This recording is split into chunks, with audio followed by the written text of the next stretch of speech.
Hello' বন্ধু বান্ধৱীসকল, নতুন এটা ভিডিঅ'লৈ সকলোকে স্বাগতম জনাইছোঁ। শিক্ষা জাতিৰ মেৰুদণ্ড।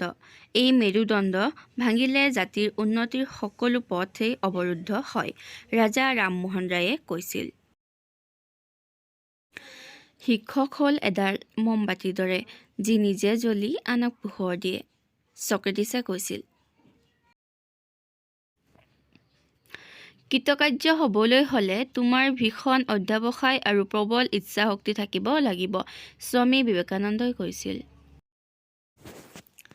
যেতিয়ালৈকে মানৱ আত্মাক শক্তিশালী কৰিব নোৱাৰি, তেতিয়ালৈকে শিক্ষা সম্পূৰ্ণ নহয়, মহাত্মা গান্ধীয়ে কৈছিল।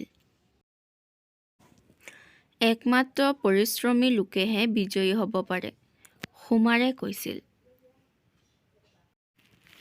মানুহৰ প্ৰকৃত পৰিচয় জন্মলৈ নহয়, কৰ্মলৈহে, মহাবীৰে কৈছিল।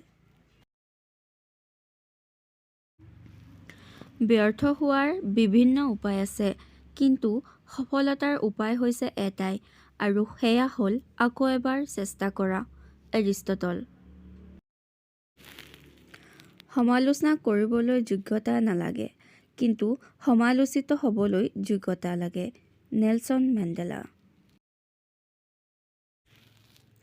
সকলো ধৰ্মৰ মূল কথা এটাই, সেইটো হৈছে মানুহক মানুহ হিচাপে গঢ়ি তোলা, সৰ্বপল্লী ৰাধাকৃষ্ণনে কৈছিল। কোনোৱে তোমাক সহায় কৰিব নোৱাৰে, নিজেই নিজৰ সহায় লোৱা, বুদ্ধদেৱ। আজিলৈ ইমানেই, ধন্যবাদ।